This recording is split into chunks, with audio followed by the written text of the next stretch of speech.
दोस्तों आज मैं कुछ ऐसी बातें बताऊंगा जो किसी भी लड़के को अपनी शादी से पहले ध्यान रखनी चाहिए ताकि शादी अच्छी रहे, पार्टनर के साथ संबंध मधुर रहे, अच्छे रहे और प्यार बना रहे।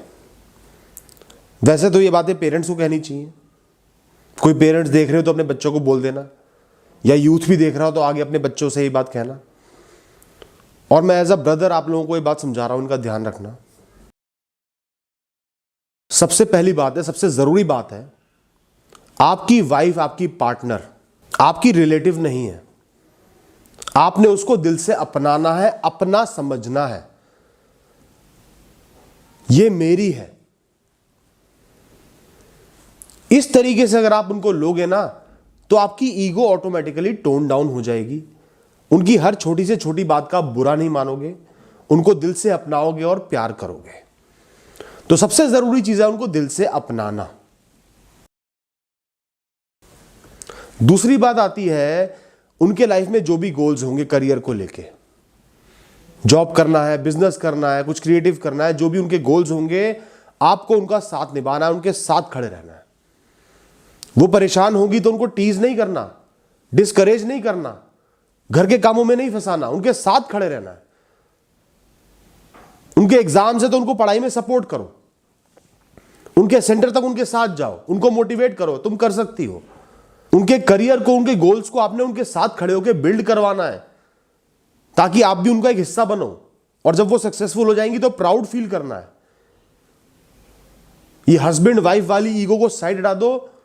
वो आपकी है, उनकी खुशी आपकी है, उनकी सक्सेस आपकी है, और ये म्यूचुअल है। ये नहीं कि सक्सेस पाके वाइफ ही चौड़ी हो जाए, ऐसा नहीं होना चाहिए। दोस्तों अगली बात, लाइफ में बहुत सारे डिसीजंस लेने पड़ेंगे, बड़े हों छोटे हों, करियर के हों, घर के हों, फाइनेंसेस के हों, बहुत सारे डिसीजंस आपको लेने पड़ेंगे। हर डिसीजन में अपनी वाइफ को शामिल करो, उनसे डिस्कस करो। छोटा डिसीजन है तो भी डिस्कस करो, इससे उनको वैल्यू मिलेगी, उनको अच्छा लगेगा, वो उस डिसीजन का पार्ट बनेंगी, चेंज को एक्सेप्ट कर पाएंगी, क्योंकि वो चेंज को लाने का पार्ट बन रही हैं। उनको किसी भी चीज से शौक नहीं लगेगा, परेशानी नहीं होगी, और उनको फील होगा कि आप उनकी इज्जत करते हो, और वो इंपॉर्टेंट है। दोस्तों क्या होता है, आपके दोस्त होंगे, रिश्तेदार होंगे, कई बार हम अनजाने में क्या करते हैं, जो हमारा लाइफ पार्टनर है, जो हमारे साथ दिन रात रहता है, हमें प्यार करता है, उसको साइड कर देते हैं और लोगों को इज्जत और वैल्यू देने लग जाते हैं। वाइफ को खाने के लिए भी नहीं पूछा, दोस्तों के साथ खाने पीने चले गए। वाइफ को अकेला छोड़ दिया, दोस्तों के साथ निकल गए। रिश्तेदार आए हैं तो वाइफ को चक्कर पे चक्कर कटवा रहे हैं। बिल्कुल गलत बात है। आपकी प्रायोरिटी आपका लाइफ पार्टनर होना चाहिए, आपकी वाइफ होनी चाहिए। वो इस दुनिया में आपके लिए सबसे इंपॉर्टेंट है। उनको पूछना, वो लेफ्ट आउट ना फील करे, अकेली ना फील करे, बहुत जरूरी है। इस बात का जरूर ध्यान रखना। दोस्तों जब आपकी वाइफ प्रेग्नेंट होगी, बच्चा होगा, अब एक मर्द तो प्रेग्नेंट हो नहीं सकता, एक औरत ही प्रेग्नेंट होती है। प्रेगनेंसी के बाद बॉडी में कुछ चेंजेस आ जाते हैं, पेट में, ब्रेस्ट्स में, बॉडी साइज में चेंजेस आते हैं।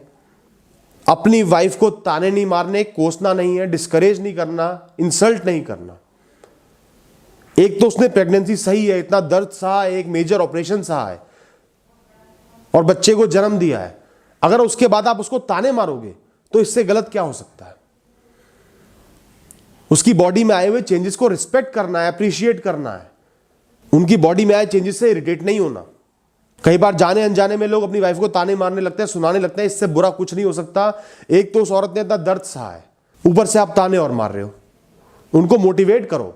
अगर उनका वेट भी बढ़ गया है तो वेट कम करने के लिए मोटिवेट करो, ताने नहीं मारने। कॉम्प्लीमेंट करो उनको कि तुम अच्छी लग रही हो। थोड़ी सी इनसिक्योर होंगी तो कॉम्प्लीमेंट करो, लाइफ को फैसिलिटेट करो, परेशान नहीं। दोस्तों सेक्स हमेशा एक म्यूचुअल एक्टिविटी होती है।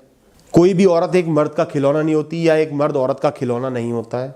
अगर आपका मन है और आपके पार्टनर का मन नहीं है तो आप उनको मोटिवेट कर सकते हो, रिक्वेस्ट कर सकते हो, प्रेशराइज नहीं कर सकते, और करना भी नहीं चाहिए। फोर्सफुल सेक्स का मतलब है रेप। चाहे वो औरत ही क्यों ना प्रेशराइज कर रही हो अपने हस्बैंड को, वो गलत है। इतना सेल्फ कंट्रोल, इतनी समझदारी आपको दिखानी पड़ेगी कि पार्टनर का बिल्कुल भी मन नहीं है, वो अपसेट है, बहुत थके हुए हैं, किसी कारणवश परेशान हैं, तो उनको फोर्स नहीं करना है। शादी होते ही बच्चा पैदा नहीं करना, पहली रात को ही प्रेगनेंसी की प्लानिंग नहीं करनी है। शुरुआत का 1 साल कम से कम आपने एक दूसरे को समझना है, एक दूसरे के साथ रहना है, रोमांस करना है, हनीमून फेज को एंजॉय करना है, घूमो फिरो, डेट्स पे जाओ, एक दूसरे को समझो। उसके बाद बच्चे की प्लानिंग करना। बच्चा प्लान करना एक बहुत बड़ी रिस्पॉन्सिबिलिटी है। प्रेग्नेंट होना, फिर वो सिम्टम्स, फिर बच्चे को पालना। कुछ टाइम एक कपल को एक दूसरे को देना चाहिए, वरना एक दूसरे के बीच में वो कनेक्शन ही बिल्ड नहीं हो पाता और सीधा बच्चा सामने आ जाता है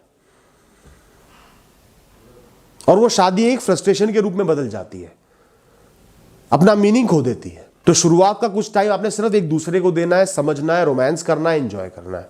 उसके बाद बच्चा प्लान करना। शादी होगी तो लड़ाइयां भी होंगी।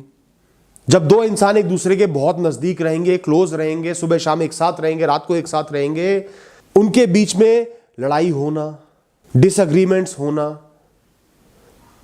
परेशानियां आना बहुत ही कॉमन, बहुत ही नॉर्मल सी चीज है। हर इंसान अलग होता है, हर इंसान का व्यू पॉइंट अलग होता है, कल्चर अलग होता है, रहने का तरीका अलग होता है, सोच अलग होती है। वो इंटरसेक्ट करेगी ही करेगी और लड़ाइयां होंगी। लड़ाइयों को भी रिस्पेक्ट करो, अपने पार्टनर से चिढ़ो मत।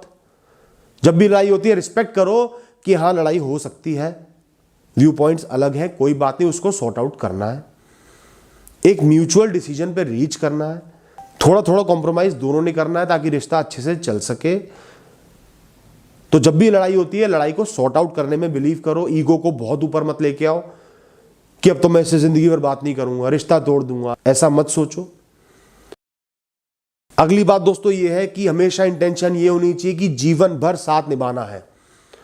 ये हो गया तो मैं छोड़ दूंगा, ये हो गया तो मैं अलग हो जाऊंगा, ऐसा नहीं करना। इंटेंशन हमेशा ये रखना कि इस इंसान का जीवन भर साथ निभाना है। कुछ बहुत गलत हो जाता है, आपको चीट कर देते हैं या जीना हराम कर देते हैं तो अलग बात है। इंटेंशन ये रखोगे ना कि पूरे जीवन साथ निभाना है, तो आसानी से एडजस्ट कर पाओगे, एक दूसरे को समझ पाओगे, लड़ाइयां भी सॉर्ट आउट हो जाएंगी। दोस्तों जो पास्ट था, भूत था, वो खत्म हो चुका है। आपके पार्टनर का कोई रिलेशनशिप रहा हो, कोई पास्ट रहा हो, पास्ट में कोई गलती हो गई हो, गुनाह नहीं कह रहा, गलती कह रहा हूं, उसको बार बार अपने करंट लाइफ में मत लाओ। छोटी से छोटी फाइट में उसको आगे मत लाओ। अपने पार्टनर को इरिटेट मत करो, फ्रस्ट्रेट मत करो, ब्लैकमेल मत करो, बहुत गलत चीज है। जो पास्ट में बीत चुका उसकी आज की डेट में कोई रेलेवेंस नहीं है। आज वो आपसे प्यार करती हैं, आपके साथ हैं, उस चीज को वैल्यू करो। जबरदस्ती के कनेक्शन बिल्ड मत करो, जबरदस्ती उनको फ्रस्ट्रेट मत करो और प्यार को कम मत करो। दोस्तों एक शादी के लिए सबसे जरूरी चीज है एक दूसरे को अपना दोस्त समझना, बहुत कैजुअल रहना, छोटी छोटी बातों का बुरा नहीं मानना, दिल की सारी बातें शेयर करना, एक दूसरे के साथ अच्छा टाइम स्पेंड करना और रिलेशनशिप को आगे बढ़ाना। अपनी पत्नी को या पति को दोस्त बना के रखो, लाइफ अच्छी बीतेगी, टेंशन नहीं रहेगी, दिमाग हल्का रहेगा, रिलेशनशिप अच्छा जाएगा। दोस्तों पहले दिन से ही या शादी से भी पहले क्लियर कर देना कि आप दोनों मियां बीवी मिलके कमाओगे, मिलके घर चलाओगे, उनको भी शेयर देना पड़ेगा, आप भी शेयर दोगे। आपकी नौकरी पे कोई आँच आती है तो उनको घर मैनेज करना पड़ेगा, उनकी नौकरी पे कोई आँच आती है आप घर मैनेज करोगे। इसमें ईगो या कंडीशन आगे सामने नहीं आएगी। कल को आपकी नौकरी चली जाती है, वो आपको ब्लैकमेल नहीं कर सकती, उत्पीड़न नहीं कर सकती, फोर्स नहीं कर सकती। या उनकी नौकरी चली जाती है तो आप घर चला लोगे जब तक नौकरी नहीं लग जाती। उसके अलावा घर के काम दोनों मिलके करोगे। किसी काम पे ये छपा नहीं हुआ कि वो वाइफ करेगी, चाहे वो खाना बनाना हो, बर्तन हो, घर की देखभाल हो, दोनों मिलके करोगे।